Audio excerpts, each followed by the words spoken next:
नमस्कार। मध्य प्रदेश और छत्तीसगढ़ की खबरें देख रहे हैं आप और मैं हूं आपके साथ ज्योति। शुरुआत करेंगे खबरों की, लेकिन उससे पहले नजर डालेंगे इस वक्त की सुर्खियों पर। सीहोर में नर्मदा जयंती के अवसर पर कार्यक्रम, पूर्व सीएम शिवराज सिंह चौहान कार्यक्रम में हुए शामिल। पूर्व सीएम ने प्रदेशवासियों को नर्मदा जयंती की दी शुभकामनाएं। बालाघाट में अनुराग चतुर्मोहता ने निकाली भव्य रैली, कांग्रेस का हाथ तोड़ थामा बीजेपी का दामन। बीजेपी कार्यकर्ताओं ने किया अनुराग का स्वागत। भिंड में आंगनबाड़ी वर्कर्स ने की हड़ताल, 8 मांगों को लेकर राष्ट्रपति के नाम सौंपा ज्ञापन। मांगे पूरी नहीं होने पर प्रदर्शन की दी चेतावनी। कुक्सी में नर्मदा जयंती पर सांस्कृतिक कार्यक्रमों का आयोजन, जयंती पर रक्तदान शिविर का किया आयोजन। साथ ही आत्मचेतना ने रक्तदान कर रहे युवाओं का बढ़ाया हौसला। झाबुआ में जमीन विवाद को लेकर 2 पक्षों में खूनी संघर्ष, विवाद में एक युवक की हुई मौत, आरोपियों की तलाश में जुटी पुलिस।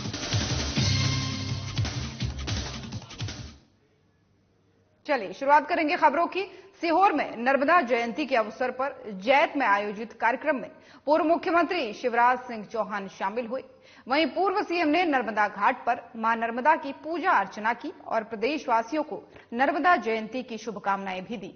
इस अवसर पर सांसद रमाकांत भार्गव, सकलनपुर मंदिर ट्रस्ट के अध्यक्ष महेश उपाध्यक्ष और बीजेपी जिलाध्यक्ष रवि मालवीय उपस्थित रहे।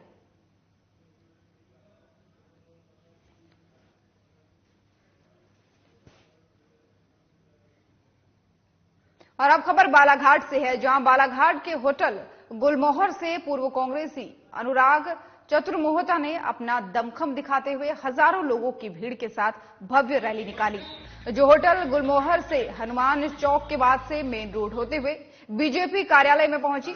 वहीं जिसके बाद से भाजपाइयों की तरफ से उनका सादर सत्कार करते हुए कार्यालय के अंदर उन्हें लाया गया और फिर वहीं पर पूर्व विधायक बालाघाट गौरीशंकर बिसेन, पूर्व विधायक परसवाड़ा और बीजेपी जिलाध्यक्ष के साथ ही समस्त बीजेपी कार्यकर्ताओं के बीच अनुराग चतुर्मोहता ने कांग्रेस का दामन छोड़ बीजेपी का दामन थाम लिया। बता दें कि इस बात से बीजेपी सहित अनुराग भी काफी खुश नजर आ रहे हैं।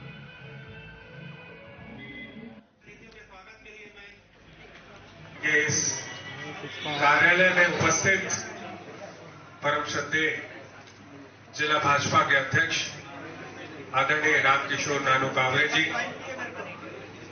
मेरे पितातुल्य, जिनसे मैंने बचपन से द्रोणाचार्य और एकलव्य का रिश्ता निभाया है, मेरे आदरणीय, मेरे अग्रज आदरणीय मेरे काका गौरीशंकर बिसेन जी, आदरणीय अभय सेठिया जी, आदरणीय रमेश अंगलानी जी एवं आदरणीय भारती दीदी, आदरणीय कैलाश अग्रवाल जी, साथ ही साथ सम्मानित सभी को अनुराग चतुर्मोहता का शत वंदन, अभिनंदन। मैं बचपन से एक बात सोचता था, एक पुराना गाना है कि ताल मिले नदी के जल में, नदी मिले सागर में, और सागर मिले कौन से जल में कोई जाने ना। आज मुझे पता लग गया कि कहां जाके मिलना जरूरी है। आप लोगों ने मुझे और मेरे परिवार को मेरे साथ जो कंधे से कंधा मिलाकर लगभग 15 वर्षों से राजनीति कर रहे हैं, उनको अपने हृदय में स्थान दिया, उसके लिए हृदय से आपका आभार और कोटिश धन्यवाद। और भिंड में आंगनवाड़ी कार्यकर्ता और सहायिकाएं राष्ट्रव्यापी हड़ताल में सम्मिलित होकर रैली निकालती हुई कलेक्ट्रेट पहुंची, जहां उन्होंने आंगनबाड़ी कार्यकर्ताओं और सहायिकाओं को सरकारी कर्मचारी घोषित करने और सेवानिवृत्त होने के बाद पेंशन मिलने जैसी करीब 8 मांगों को लेकर के राष्ट्रपति के नाम में ज्ञापन सौंपा। और इस दौरान उन्होंने कहा कि अगर उनकी मांगें पूरी नहीं होती हैं तो आगे और भी बड़े प्रदर्शन होंगे। तो भिंड से आपको खबर बता रहे हैं, जहां पर आप तस्वीरें देख सकते हैं। आंगनबाड़ी कार्यकर्ताएं और सहायिकाएं यहां पर प्रदर्शन करती हुई नजर आ रही है। दरअसल इनकी 8 मांगे हैं, जिनको लेकर के ये यहां पर कलेक्ट्रेट पहुंची और यहां पर उन्होंने अपनी 8 सूत्री मांगों का ज्ञापन सौंपा कलेक्ट्रेट को और राष्ट्रपति के नाम ये जो है ज्ञापन सौंपा गया। इसमें आंगनबाड़ी कार्यकर्ताओं को सरकारी कर्मचारी घोषित करने समेत सेवानिवृत्ति के बाद पेंशन और मानदेय में बढ़ोतरी समेत 8 मांगों पर इन्होंने प्रदर्शन किया। अभी हमारा मानदेय रुका हुआ है, इसलिए हमारा किया जा रहा है, क्योंकि सरकार ने पहले भी आंदोलन किए थे चुनाव के पहले, तो उनने कुछ आश्वासन दिए थे कि आपका ये हम शासकीय कर्मचारी को नहीं तो न्यूनतम वेतन तक हो जाएगा। पर वो आश्वासन से कागजों में रहा क्या रहा हमें नहीं पता। जो उन्होंने सीएम ने 2018 में घोषणा की थी और 3000 बढ़ाए थे, उसमें से 1500 हमारे काट दिए थे और आज तक उसका भुगतान नहीं किया। वो भी हमें आश्वासन मिला था पर अभी तक कोई भुगतान नहीं किया गया है। हम बहनों की पीड़ा जो है वो हम बहनें समझती हैं। रैली कहाँ से निकाली, ज्ञापन किसके नाम दिया? WD से निकाली गई है। हमने ज्ञापन राष्ट्रपति महोदय के नाम दिया है। और कुक्षी विधानसभा अंतर्गत नर्मदा किनारे प्राचीन तीर्थ कोटेश्वर में नर्मदा जयंती के अवसर पर कई सांस्कृतिक कार्यक्रमों का आयोजन किया गया, जिसमें नर्मदा भक्तों ने गुड़गांव से पधारी महामंडलेश्वर साध्वी आत्मचेतना की उपस्थिति में मां नर्मदा का दुग्धाभिषेक कर चुनरी उन्हें ओढ़ाई। वहीं मां नर्मदा घाट संरक्षण समिति और टीम रक्तदूत की ओर से हर साल की तरह ही इस साल भी नर्मदा जयंती के अवसर पर विशाल रक्तदान शिविर आयोजित किया गया, जिसमें युवाओं और मातृशक्ति ने बढ़ चढ़कर हिस्सा लिया। वहीं गुड़गांव हरियाणा से पधारी महामंडलेश्वर साध्वी आत्मचेतना ने पहली बार रक्तदान करने वाले युवाओं का हौसला बढ़ाया। 2016 में पहली बार रक्तदान शिविर के आयोजन रखने का निश्चित किया कि यहाँ पर मां नर्मदा के भक्त नर्मदा स्नान के लिए, नर्मदा दर्शन के लिए आते हैं, तो इसका क्यों न लाभ मानव सेवा के लिए लिया जाए। इस उद्देश्य से 2016 में पहली बार जब रक्तदान शिविर का आयोजन किया, तब से लगा करके अभी तक 17 रक्तदान शिविरों का आयोजन हो चुका है और इसके माध्यम से लगभग 3500 यूनिट ब्लड डोनेट इस नर्मदा तट पर मां नर्मदा घाट निर्माण समिति के द्वारा किया जा चुका है और लगभग रक्तदूत टीम निमाड़ और मां नर्मदा घाट निर्माण समिति की ओर से 20,000 यूनिट रक्त का दान अभी तक हो चुका है। अच्छा लग रहा है और आगे और इच्छा हुई तो देंगे हम भी। देना चाहिए, रक्तदान महादान होता है। रक्तदान आज हमें प्रेरणा मिली तो हमने भी दिया। और वहीं भारत सरकार एवं कोल इंडिया के श्रमिक विरोधी नीतियों के विरुद्ध में NCL जयंत परियोजना के श्रमिक संघ ने प्रदर्शन किया है। साथ ही भारत सरकार एवं कोल इंडिया के श्रमिक विरोधी नीतियों के विरुद्ध में जमकर यहां पर हल्ला बोला गया है और देशव्यापी मांगों को दृष्टिगत रखते हुए 1 दिवसीय हड़ताल पर जाने का आह्वान भी किया गया है। वहीं हाथ में मशाल लेकर नारेबाजी कर केंद्र सरकार के विरुद्ध प्रदर्शन किया गया।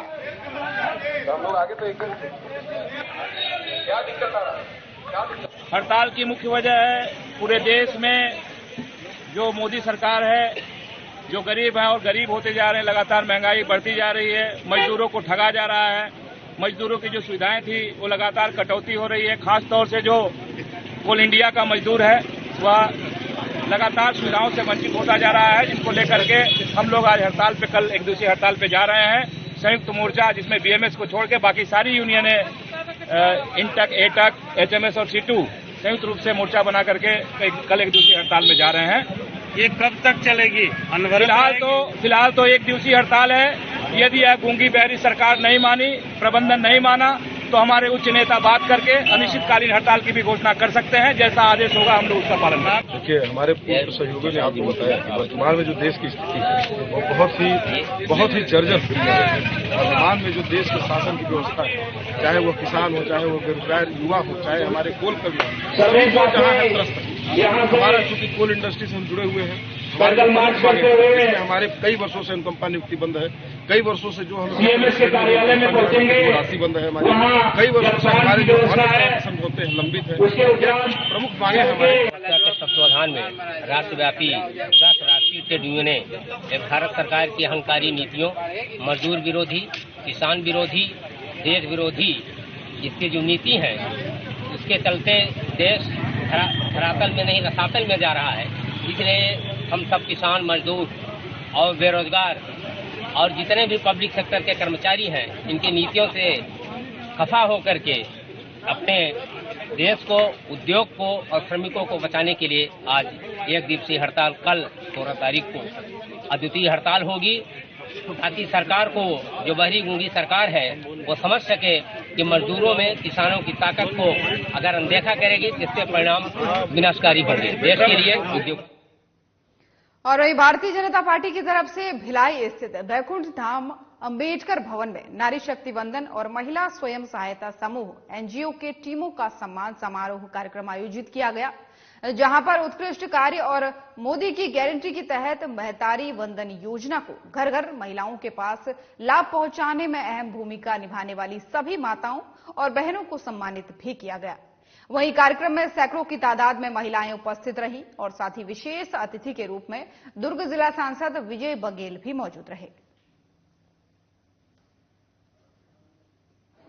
केंद्र सरकार की योजना के तहत माननीय नरेंद्र मोदी जी के आह्वान पर और माननीय विष्णुदेव साय जी के आह्वान पर पूरे भारत में 1 करोड़ स्व सहायता समूह और एनजीओ की हमारी बहनों का शक्ति वंदन योजना के माध्यम से आज हम लोग उनका स्वागत करने, अभिनंदन करने, उनको आगे बढ़ाने में हम दृढ़ संकल्पित और भाव के साथ यहाँ पर उपस्थित हैं। भिलाई नगर निगम का क्षेत्र है और पूरे हजारों हजार महिलाएं यहाँ पर आई हैं, जिनका हम लोग प्रणाम करके, नमन करके उनका स्वागत किया, अभिनंदन किया। हमारे भाई जिला के भाजपा के अध्यक्ष वर्मा जी के नेतृत्व में पदाधिकारी और नगर निगम के सभी अधिकारी थे और उनके माध्यम से आज एक अच्छा कार्यक्रम संपन्न हुआ। हमारी भावना है और माननीय मोदी जी की भावना है, इस कार्यक्रम के तहत लगभग 1 करोड़ स्व सहायता समूह और एनजीओ के बहनों से हम मिले और 10 करोड़ महिलाओं से पूरे देश में हम उनसे इस कार्यक्रम के तहत उनसे जुड़े, उनकी भावना जाने, उनको जो भी तकलीफ है, केंद्र सरकार और राज्य सरकार की जो योजना जो चलती है उसमें अगर कोई अड़चन आता है तो उसमें हमारी क्या सहभागिता हो सकती है, हमसे क्या उनको सहयोग हो सकता है, उस बात का हमने उनको आश्वस्त भी किया। उज्जैन में अगले महीने इन्वेस्टर समिट और विक्रमो उत्सव के अलावा विक्रम व्यापार मेले का आयोजन किया जाना है, जिसमें देश की कई बड़ी प्रतिष्ठित कंपनियां और प्रसिद्ध कलाकार भी शामिल होंगे। वहीं कलेक्ट्रेट नीरज कुमार सिंह ने उज्जैन में होने वाले तीनों आयोजनों को लेकर की जा रही तैयारियों की जानकारी देते हुए मीडिया को बताया है कि मुख्यमंत्री की मंशा अनुसार शहर में पहली बार इन्वेस्टर समिट का आयोजन 1 और 2 मार्च को होगा, जिसमें देश की कई प्रतिष्ठित कंपनियां शामिल होंगी। समिट में इंदौर और उज्जैन संभाग के 15 शहरों को फोकस किया गया है, जहां पर आपको बता दें कि उद्योग लगेंगे और जिनमें हजारों लोगों को रोजगार भी मिलेगा। साथ ही साथ कलेक्टर ने बताया है कि इसके अलावा 1 मार्च से 9 अप्रैल तक दशहरा मैदान और पीजीबीटी ग्राउंड में विक्रम व्यापार मेला लगाया जाएगा। इसमें भी देश की कई प्रतिष्ठित ऑटोमोबाइल सेक्टर की कंपनियां शामिल होंगी। मेले को अलग अलग जोन में बांटा गया है। वहीं मेले में वाहन खरीदी पर आरटीओ पंजीयन में 50% की छूट भी दी जाएगी। इसके अलावा 40 दिनों तक चलने वाले विक्रमोत्सव में कई रंगारंग कार्यक्रमों का आयोजन भी होगा और साथ ही जिसमें आपको बता दें कि प्रसिद्ध फिल्म अभिनेत्री हेमा मालिनी और गायक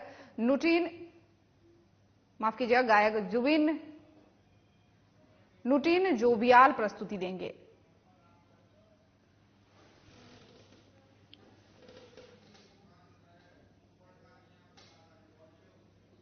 3 इवेंट्स मुख्य रूप से आयोजित होने हैं 1 मार्च से लेकर के 9 अप्रैल के बीच में, जिसमें कि इन्वेस्टर समिट 2 दिवसीय इवेंट होगा। बाकी 40 दिवसीय इवेंट विक्रम उत्सव और विक्रम व्यापार मेला रहेंगे। इसी की तैयारियों को लेकर के आज मीडिया ब्रीफिंग की गई थी और विभिन्न विषयों पर मीडिया को ब्रीफ किया गया है कि इन्वेस्टर समिट का क्या स्वरूप रहेगा, विक्रम उत्सव में कौन कौन से आर्टिस्ट आ सकते हैं, व्यापार मेला में कितनी ऑटोमोबाइल इंडस्ट्रीज आ रही हैं, इन सब पे ब्रीफिंग की। सर, इन्वेस्टमेंट जो हो रही है उसमें कितना इन्वेस्ट होने की संभावना है? देखिए, अभी इस चीज पे हम लोग वर्कआउट कर रहे हैं, स्पेशली इंडस्ट्रीज डिपार्टमेंट वर्कआउट कर रहा है और कोशिश ये है कि हम लोग एमओयूज पे ना जाएं, बल्कि जो इंडस्ट्रीज को लैंड अलॉटमेंट किया जा सकता है, जिनको इंसेंटिव दिया जा सकता है, जिनका शुभारंभ किया जा सकता है, वो इस इन्वेस्टर मीट के दौरान किया जाए। कितने लोगों को रोजगार? देखिए, करीब 800 पार्टिसिपेंट्स इसमें रहेंगे। 800 पार्टिसिपेंट्स रहेंगे तो हमें उम्मीद है कि 100 के करीब इंडस्ट्रीज तो इसमें आएंगी ही। और बालाघाट शहर के कमला नेहरू कैंपस में कृषि विभाग और बालाघाट कलेक्टर के अनुमोदन से अन्न मेला और प्रदर्शनी 2024 का आयोजन किया गया, जिसमें भारी संख्या में लोगों ने अपनी उपस्थिति दर्ज कराई। आपको बता दें कि इस मेले को आयोजित करने का एकमात्र उद्देश्य जनमानस को 2 कुटकी, ज्वार, बाजरा, मक्का इत्यादि जैसी फसलों के बारे में जानकारी देते हुए उन्हें इनकी खेती के लिए प्रेरित करना है।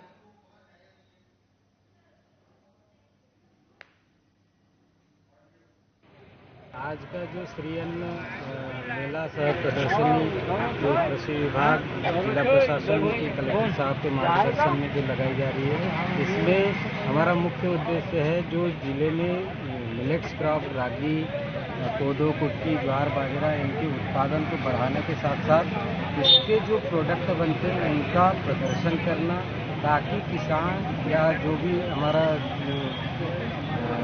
इसको एक जो भोजन कहना चाहिए थाली में, किसान के खेत से वो थाली में कैसे पहुंचे, इसके ऊपर ये प्रदर्शनी लगाई गई है, जिसमें विभिन्न प्रकार के व्यंजन जो कोदो, कुटकी, ज्वार, बाजरा से बनेंगे उसका भी स्वाद हम कोशिश कर रहे हैं कि उसको लोगों को चखाया जाए, ताकि उसके जो स्वादिष्टपन जो है उसका वो लोग इसको अनुभव। और जनपद पंचायत बहर की ग्राम पंचायत गुदमा के गांव भीमा में 12 बैगा परिवार रहते हैं। यहां पर सभी परिवारों के पास व्यक्तिगत वन अधिकार पट्टा भूमि प्राप्त है, जिस पर सामुदायिक खेती और लघु वनोपजन प्राप्त कर अपना जीवन चला रहे हैं। भूमि में पिछले साल अर्थ फोकस फाउंडेशन, उद्यानिकी और नरेगा योजनाओं के तहत 16 परिवारों के निजी भूमि में 9500 पौधों का रोपण किया गया। साथ ही पौधों के बीच परंपरागत फसल की खेती भी की जा रही है। पिछले साल अर्थ फोकस फाउंडेशन ने 32 एकड़ भूमि के लिए फेंसिंग तार प्रदान किए थे।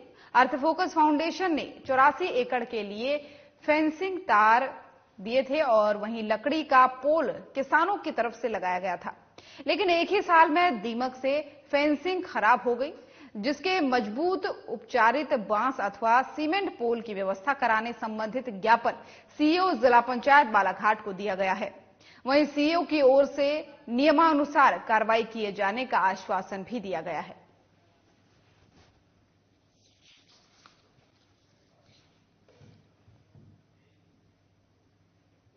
और अब खबर झाबुआ से है, जहां शुक्रवार शाम को झाबुआ रतलाम हाईवे पर थांदला के पास एक बस असंतुलित होकर पलट गई, जिसमें करीब 12 लोग घायल हुए।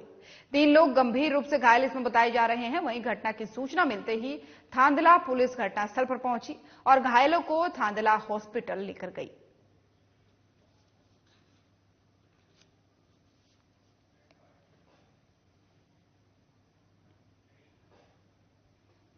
झाबुआ जिले के परवलिया में जमीन विवाद को लेकर के 2 पक्षों में खूनी संघर्ष हो गया, जिसमें एक युवक की घटनास्थल पर ही मौत हो गई और साथ ही पत्नी और मां गंभीर रूप से घायल हो गए। अभी तक मिली जानकारी के अनुसार जो आरोपी हमला करने आए थे वे आधा दर्जन से अधिक लोग धारदार हथियारों के साथ आए थे और खूनी संघर्ष के बाद से मौके से फरार हो गए। फिलहाल आरोपियों की पुलिस जो है तलाश कर रही है।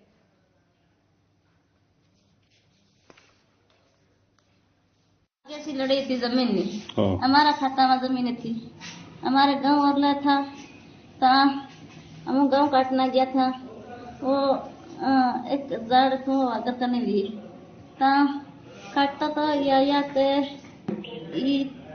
अर्पी अंजोर है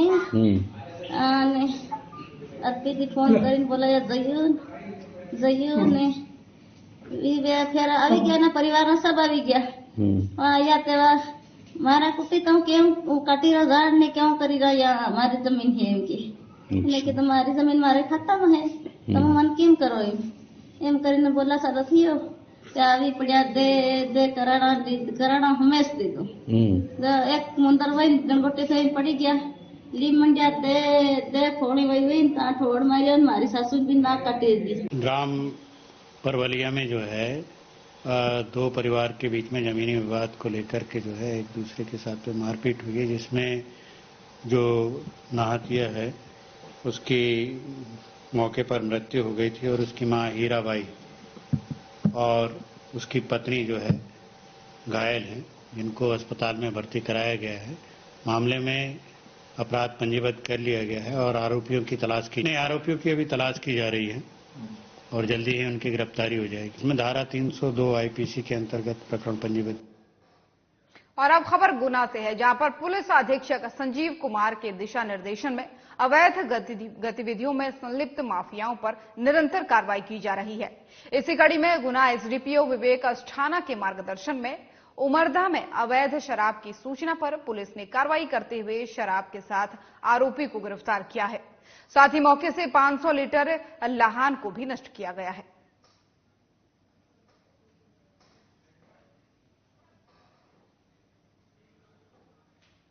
और बहर में संजय टाइगर रिजर्व के दुबरी परिक्षेत्र में एक नर बाघ कान्हा टाइगर रिजर्व मुक्की परिक्षेत्र स्थित घोरेला बाघ बाड़ा में लाया गया, जो मनुष्यों के आहट मिलते ही तुरंत मनुष्य के निकट जाने की कोशिश करने लगा, जिससे जू में आने वाले सुरक्षित नहीं महसूस करने लगे। वहीं बाघ के इन्हीं हरकतों को देखते हुए मुख्य वन्यजीव अभिरक्षक ने इसे Maharaja Martand Singh Judev white tiger safari और जू मुकुंदपुर सतना स्थानांतरित करने के आदेश दिए, जिसके बाद से बाघ को कान्हा टाइगर रिजर्व के वन्य प्राणी चिकित्सक और अधिकारियों की तरफ से उसके शरीर के आवश्यक माप, रिकॉर्ड और स्वास्थ्य परीक्षण कर उसे दुबरी परिक्षेत्र में स्थानांतरित किया गया।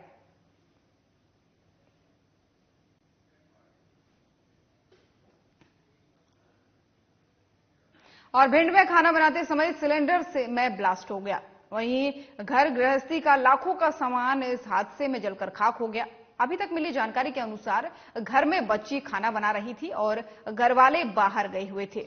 मौके पर पहुंची पुलिस की टीम और दमकल की गाड़ियों ने कड़ी मशक्कत के बाद से आग पर काबू पाया। और वहीं फरियादी रमा बाथम ने घटना की आपबीती सुनाते हुए वो रो पड़ी और कहा कि सामान के साथ ही सभी आवश्यक दस्तावेज भी जलकर खाक हो गए। मौके पर पहुंची जो है एडीएम राजकुमार खत्री, एसडीएम अखिलेश शर्मा, तहसीलदार सहित प्रशासनिक अमला। हालात काबू पाने में 3 आरक्षक ने जान की परवाह किए बगैर सिलेंडर घर से बाहर निकाला। आज ये भिंड में पुरानी बस्ती में ये श्रीमती पुष्पा देवी का मकान है, उसमें सिलेंडर का ब्लास्ट हुआ है। बच्ची खाना बना रही थी करीब 10 बजे करीब, और उसमें वो लीकेज होकर के ब्लास्ट हुआ है, तो काफी आगे आग अंदर जला भी है। तो यहाँ पर मौके पर पुलिस प्रशासन सब उपस्थित है और हमारे डीएसओ फूड इंस्पेक्टर साहब उपस्थित हैं, कार्रवाई कर रहे हैं। सर, कितना नुकसान हुआ है? नुकसान तो काफी हुआ है, जला हुआ है पूरा अंदर, उसका आकलन किया जा रहा है। अभी पूरी टीम है, पुलिस की टीम भी है और अपने खाद्य विभाग की टीम भी है पूरी, और तहसीलदार भी है। सर, फायर ब्रिगेड नहीं आ पाई है, पुलिया फिर फंसी रह गई। हाँ, वो थोड़ा ही सकरा है यहाँ पर, इसलिए उसका कारण है, लेकिन आग तो पूरी हो जाएगी, कंट्रोल में स्थिति। जी, हमारे 10th, 12th, बीएड और ग्रेजुएशन की सारी मार्कशीट जल चुकी है। डिप्लोमा जल गया हमारे, डीसीए सब सारे डिप्लोमा हमारे जल चुके हैं। सारे बैंक के जो भी डॉक्यूमेंट हमारे सारे जल चुके हैं। कैसे क्या घटना हुई है? दस्तावेज जैसे जले, और क्या क्या वस्तु है जो जरूरत की जली है, सामान? हमारी सारी गृहस्थी जल चुकी है, कुछ नहीं बचा है उसमें। ना ही हमारे पास पहनने के कपड़े बचे हैं, ना ही ओढ़ने के, ना ही बिछाने, कुछ भी नहीं बचा है। और अब खबर अंबिकापुर से है, जहां ग्रामीणों को बोरवेल खनन, जैविक खेती और कृषि कार्य में आर्थिक लाभ दिलाने के नाम पर पंजीयन शुल्क लेकर ठगी करने के मामले में सरगुजा पुलिस की त्वरित कार्रवाई हुई है। बता दें कि थाना गांधीनगर पुलिस टीम ने 2 आरोपियों को इस मामले में गिरफ्तार कर लिया है। दरअसल आरोपियों ने भोले भाले ग्रामीणों को आर्थिक लाभ का झांसा देकर अपराध किया, और वहीं आरोपियों के कब्जे से सरगुजा मार्ट प्राइवेट लिमिटेड से संबंधित दस्तावेज और 2 मोबाइल भी जब्त किए गए। साथ ही प्रकरण में एक आरोपी फरार है, जिसका पता फिलहाल पुलिस लगा रही है।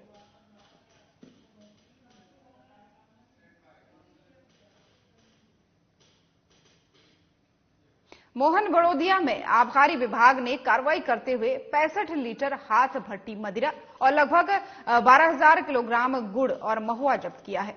आपको बता दें कि आबकारी विभाग के सहायक जिला आबकारी अधिकारी अशोक कुमार खत्री और रमेश पंद्रे के नेतृत्व में अवैध शराब निर्माण और मदिरा के अवैध निर्माण संग्रहण जब्त कर मध्य प्रदेश आबकारी अधिनियम के तहत 10 प्रकरण पंजीबद्ध कर विवेचना में लिया गया।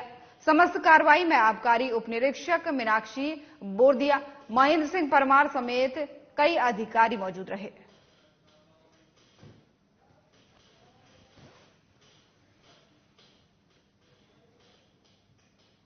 और कोंडागांव कलेक्टर कुणाल दुदावत ने माओवादी उग्रवाद से प्रभावित अति संवेदनशील ग्राम पुंगारपाल में संचालित विकास कार्यों का निरीक्षण किया।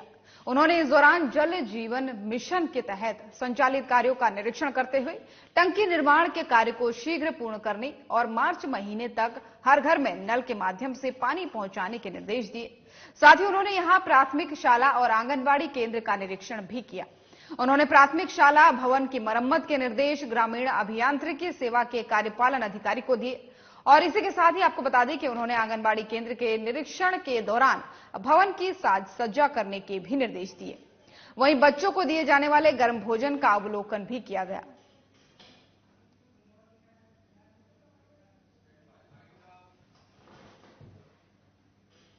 मध्य प्रदेश और छत्तीसगढ़ की खबरें देख रहे थे आप। बुलेटिन में फिलहाल इतना ही। नमस्कार।